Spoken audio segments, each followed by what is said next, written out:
हिंदू की जो जाति व्यवस्था है उसके वर्गीकरण के अनुसार पिछड़ी, वंचित और गरीब जातियों को हे दृष्टि से देखा जाता था। तो जो 50% का आरक्षण पर कैप लगा हुआ है, अब उसको तोड़ने का वक्त है। कैबिनेट ने जातीय जनगणना पर मुहर लगा दी थी। अब उसकी तारीखों का भी ऐलान हो गया है। 2027 1 मार्च से जातीय जनगणना शुरू हो जाएगी, लेकिन अक्टूबर से पहाड़ी इलाकों में ये जातीय जनगणना होगी। लेकिन इसको लेकर के बयानबाजी जो है लगातार चल रही है विपक्ष की तरफ से। बात करने के लिए हमारे साथ पूर्व सांसद और वरिष्ठ नेता केसी त्यागी जी हैं। आपका स्वागत है सर। सबसे पहले तो किस तरीके से देख रहे हैं जातीय जनगणना आजादी के बाद पहली बार? देखिए, जातिगत जनगणना 1931 में हुई थी। वो कॉलोनियल रूल था और फ्यूडल सोसाइटी थी। हिंदू की जो जाति व्यवस्था है उसके वर्गीकरण के अनुसार पिछड़ी, वंचित और गरीब जातियों को हे दृष्टि से देखा जाता था। उस जनगणना में भी बहुत गरीब जातियों ने अपने आप को अपर कास्ट में लिखवाया था, जिसमें पिछड़ी जाति के लोग भी शामिल थे। उसके बाद निरंतर ये मांग होती रही, कभी किसी कारण से कभी किसी कारण से टलती रही। समाजवादी आंदोलन के दो बड़े नेता कर्पूरी ठाकुर और नीतीश कुमार निरंतर इसकी मांग करते रहे। नीतीश कुमार ने तो अपने प्रांत बिहार में जातिगत सर्वे भी कराया था।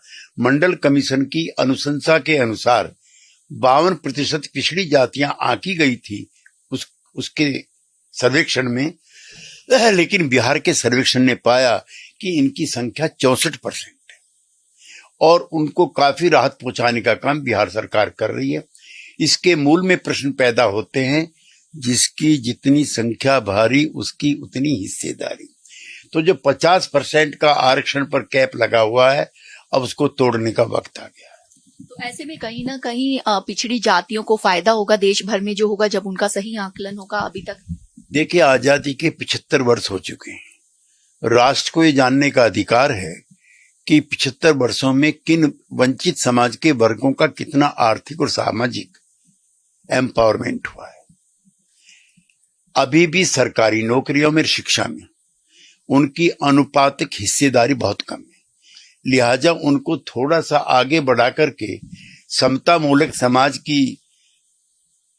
का निर्माण करने के लिए, जो घृणा और विद्वेष से दूर हो, हिंसा से दूर हो, ऐसे समाज की रचना के लिए सबको एक दूसरे के बराबर लाने का काम करना चाहिए। आपको क्या लगता है कि आजादी से पहले जातीय जनगणना हुई, आजादी के बाद से नहीं हुई, तब तक इंतजार लोग करते रहे, लेकिन विपक्ष बार बार दावे कर रहा है, चाहे तेजस्वी यादव हो, चाहे कांग्रेस हो, चाहे सपा हो, कि हम जातीय जनगणना की बात कर रहे हैं, पहले से कर रहे हैं। 50 के दशक में पंडित नेहरू के समय काका कालेलकर कमीशन बना था पिछड़ी जातियों के कल्याण की जानकारी हासिल करने के लिए। उसकी रिकमेंडेशन आज तक जो है पब्लिक नहीं हो पाई। 1978 में मंडल ने अपनी रिपोर्ट दी। लगभग 20 वर्षों तक उस पर कोई कार्रवाई नहीं हुई। मैं धन्यवाद करना चाहता हूं और याद करना चाहता हूं समाजवादी आंदोलन के नेताओं को और वीपी सिंह जी को, जब 7 अक्टूबर 1990 को उन्होंने मंडल कमीशन की अनुशंसाएं लागू की, जिसका पुरजोर विरोध कांग्रेस पार्टी और उसके नेता राजीव गांधी ने किया। और उनके विरोध की यह सीमा थी कि सामाजिक न्याय की बनी हुई सरकार को गिराने का काम राजीव गांधी ने किया।